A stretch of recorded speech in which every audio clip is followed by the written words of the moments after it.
Todo na to, Ninang Xiaomi, iba ang ipinakitang pagmamahal sa SB19 bilang ambassador nito.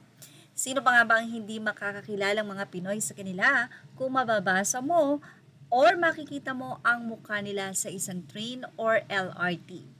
Anyway, mula nga sa naging post ng SB19 Central Hub, narito po ang kanilang naging kwento or caption hinggil sa nasabi nga pong napakagandang photo ng SB19 na nakahulma or nakalagay po sa nasabi nga pong train or LRT or MRT na ito.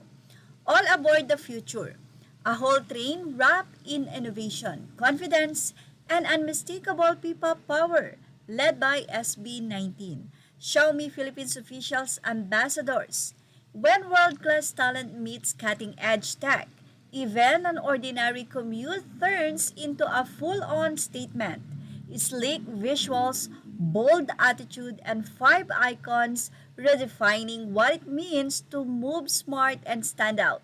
From platform to destination, this isn't just a ride, it's SB19 and Xiaomi proving that the future is bright, fearless, and connected. Thank you, Ninang Xiaomi Philippines, CTTO Sweet Corn 1918X APP. So ito po ay ang SB19 Redmi Note 15 series na napakarami na nga po ang nagpapareserve. At sabi nga natin, excited na sila sa darating na January 30 dahil sa lahat po na nagpa-reserve. Lahat-lahat po siguro sabay-sabay po yung i-release. Grabe, sa 18 pa lang po ay tila sold out na ang nasabi nga pong cellphone or ang Redmi 15 Note series. At take note, meron pa po yung concert na darating ang SB19.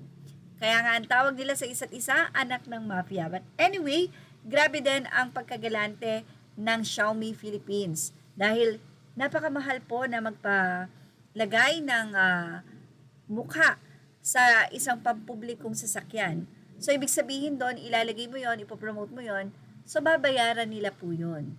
And isa po itong napakagandang promotion, especially sa kanilang product at ang ambassador ng kanilang product na SB19. But anyway, say nga ng ilang mga fans, yung kahit pagod ka galing sa work pero sila madadatnan mong pasakay pa uwi, gaganda ang mood mo. Yung sumpa ni Budya, sumama pa din hanggang 2026, hahaha. Girl, baka dito ka na sumakay. Pa-EPSA, biro naman ng ilang mga netizen. Naku, kahit dyan ko na lang kayo makita ulit, okay na ako. Hehehehe.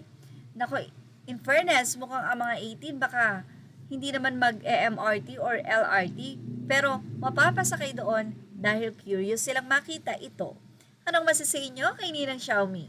Well, yan ang ating showbiz snap update. Images are all credit to the rightful owners. Please like, share, and subscribe.